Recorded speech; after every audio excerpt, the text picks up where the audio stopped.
সুধীপ্রিয় দর্শক, আপনারা সকলেই দেখছেন ধ্রুব টক্স ইউটিউব চ্যানেল। আজকের এই ইউটিউব চ্যানেলের মধ্যে দিয়ে কৃষক বন্ধু প্রকল্পকে ঘিরে একটা বিরাট বড়সড় আপডেট আজকে আপনাদের সাথে শেয়ার করতে সরাসরি চলে এসেছি ভিডিওর মাধ্যমে। আশা করি আপনারা সকলেই জানেন যে কৃষক বন্ধুর প্রথম কিস্তির টাকা অর্থাৎ বছরের প্রথম কিস্তি খরিফ মরশুমের টাকা খুব শীঘ্রই আপনাদের অ্যাকাউন্টে ঢুকতে চলেছে। মূলত ভোটের আগে কি ঢুকবে সেই নিয়ে আপনাদের মনে যে জল্পনা ছিল, সেই জল্পনা কিন্তু আজকে পরিষ্কার করে দেবো। সকলের মুখে কিন্তু আপনাদের হাসি ফুটতে চলেছে। খেটে খাওয়া যে কৃষক বন্ধু ভাইরা আছেন, আপনাদের সকলের জন্য কিন্তু এই খবরটি অত্যন্ত গুরুত্বপূর্ণ, তাই ভিডিওটি কিন্তু শেষ পর্যন্ত দেখবেন। টাকা দেওয়ার নিয়মের পরিবর্তন, নতুন নিয়মে টাকা ঢুকবে, কোন কোন জেলায় আগে টাকা ঢুকতে পারে, এছাড়াও টাকা ডাবল ঢুকবে, ঠিক কাদের কাদের স্ট্যাটাসের পরিবর্তন হচ্ছে, টাকা বৃদ্ধি সম্পর্কিত কি কি আপডেট আছে, সব কিছু কিন্তু একদম জলের মতো স্পষ্ট করে বুঝিয়ে দেবো স্টেপ বাই স্টেপ প্রতিবেদনের পৃষ্ঠে অনুযায়ী। তাই ভিডিওটি কিন্তু একদম স্কিপ করবেন না। স্কিপ করলে হয়তো খুব বড় পয়েন্ট মিস করতে পারেন টাকা পাওয়ার ক্ষেত্রে, তখন টাকা পাওয়ার ক্ষেত্রে পরবর্তীতে কিন্তু অসুবিধা হতে পারে। তাই ভিডিওটি কিন্তু অবশ্যই শুরু থেকে শেষ পর্যন্ত দেখবেন, বারবার এই রিকোয়েস্ট করছি। তো আজকের এই ভিডিওটি শুরু করার আগে আপনি পশ্চিমবঙ্গের কোন জেলা থেকে আমার এই ভিডিওটি দেখছেন অবশ্যই কমেন্ট সেকশনে জানাবেন। সেক্ষেত্রে আমি জেলার ভিত্তিক ট্রেজারি অফিসের নিয়ম অনুযায়ী আপনার অ্যাকাউন্টে কবে টাকা ঢুকতে পারে তা সরাসরি আপনাকে জানিয়ে দেবো। সঙ্গে সঙ্গে এছাড়াও আপনার স্ট্যাটাসের কোনো রকম কোনো সমস্যা হলে অবশ্যই জানাবেন, সেক্ষেত্রে আপনাকে সাহায্য করে দেবো। প্রিয় দর্শক, আমরা একদম বিলম্ব না করে সরাসরি প্রতিবেদনের পৃষ্ঠায় চলে এসেছি।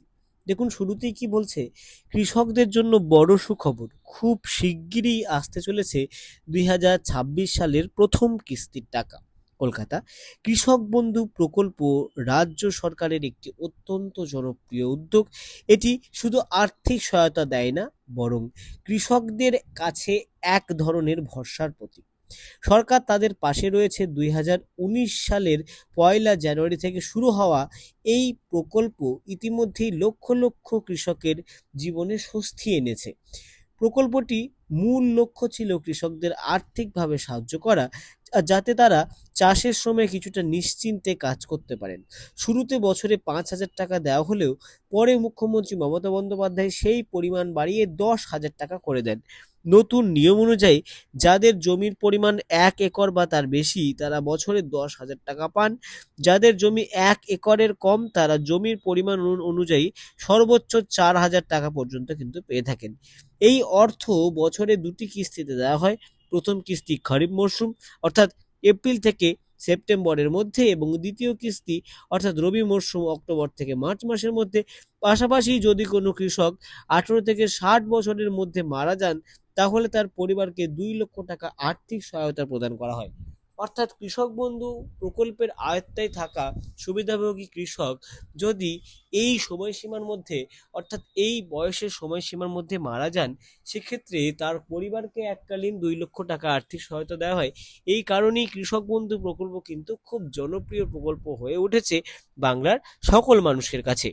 প্রতিবেদনের পরবর্তী পৃষ্ঠায় দেখুন বলছে, এবার কৃষক বন্ধু প্রকল্প নিয়ে বড় আপডেট সামনে এসেছে। জানা যাচ্ছে খরিফ মরশুমের প্রথম কিস্তির টাকা এপ্রিল মাস থেকেই দেওয়া শুরু হতে পারে এবং সরাসরি কৃষকদের ব্যাংক অ্যাকাউন্টে জমা পড়বে। ইতিমধ্যেই রাজ্য সরকার 2025 সালের খরিফ কিস্তির 2,000 ও 5,000 টাকার অর্থ প্রদান করা কিন্তু শুরু করার প্রস্তুতি নিচ্ছে এবং খুব তাড়াতাড়ি তারিখ ঘোষণা কিন্তু হতে পারে। গত কয়েক বছরের তথ্য অনুযায়ী এই প্রকল্পের প্রথম কিস্তির টাকা বিভিন্ন বছরের বিভিন্ন সময়ে দেওয়া হয়েছে। 2021 সালে 17 জুন, 2022 সালে 27 জুন, 2023 সালে 26 এপ্রিল, 2024 সালে 12 জুন, 2025 সালে 19 জুলাই। তবে 2026-এ পশ্চিমবঙ্গে বিধানসভা নির্বাচন থাকায় এবার এপ্রিলের মধ্যেই টাকা দেওয়ার সম্ভাবনা বেশি বলে মনে করা হচ্ছে। অনেক কৃষকের স্ট্যাটাসে এখন ট্রানজাকশন স্টেজ ফাঁকা দেখা যাচ্ছে, যা সাধারণত অর্থ প্রদান প্রক্রিয়া শুরু হওয়ার ইঙ্গিত শুরু হলে এটা দেখা দেয়। কিন্তু খুব শীঘ্রই এডিএ আপলোডের স্ট্যাটাসে দেখা যেতে পারে। পুরনো কৃষকদের ক্ষেত্রে সরাসরি অ্যাকাউন্ট ভ্যালিড দেখাতে পারে, কিন্তু নতুন আবেদনকারীদের ক্ষেত্রে প্রথমে ডিডিএ অ্যাপ্রুভ এবং তারপর অ্যাকাউন্ট ভ্যালিড দেখাবে। ফলে নতুনদের টাকা পেতে কিছুটা দেরি হতে পারে। যেখানে পুরনো অর্থাৎ যেসব কৃষকরা আগে অ্যাপ্লাই করেছিলেন কৃষক বন্ধু প্রকল্পের জন্য তারা কিন্তু আগে টাকা পেয়ে যাবেন। ধারণা করা হচ্ছে এপ্রিলের 10 তারিখের মধ্যেই অর্থ কিন্তু প্রদান করা হবে সকলের অ্যাকাউন্টে। প্রতিবেদনের লাস্ট পৃষ্ঠায় দেখুন বলছে, যারা নতুন করে এই প্রকল্পে আবেদন করতে চান তাদের প্রয়োজনীয় কাগজপত্র নিয়ে নিকটবর্তী কৃষি দপ্তরে যোগাযোগ করতে হবে। এছাড়া কেউ নতুন জমি কিনে থাকলে সেই তথ্য আপডেট করাও জরুরি, না হলে পরবর্তী কিস্তি পেতে সমস্যা হতে পারে। আর যাদের আধার নাম্বার দেখাচ্ছে না তাদের নাম স্থানীয় পঞ্চায়েত অফিসে তালিকাভুক্ত থাকতে পারে। এই ছিল আজকের গুরুত্বপূর্ণ ভিডিওটি ভালো লাগলে অবশ্যই লাইক করবেন। আপনারা যারা কৃষক বন্ধুর টাকা পাওয়ার জন্য অপেক্ষা করছেন আপনাদের সকলকে বলবো আপনারা কিছুদিন অপেক্ষা করে যান, কিছুদিনের মধ্যেই সরকারি ঘোষণা হবে। ঘোষণা হলে ধ্রুব টক্স ইউটিউব চ্যানেলটিকে অবশ্যই পোস্ট করা হবে, তাই অবশ্যই চ্যানেলটিকে সাবস্ক্রাইব করে রাখুন পরবর্তীতে কৃষক বন্ধু বা যে কোনো সরকারি প্রকল্পের আপডেট সবার আগে পাওয়ার জন্য। তো ভালো থাকুন, সুস্থ থাকুন, আজকের ভিডিওটি এই পর্যন্ত।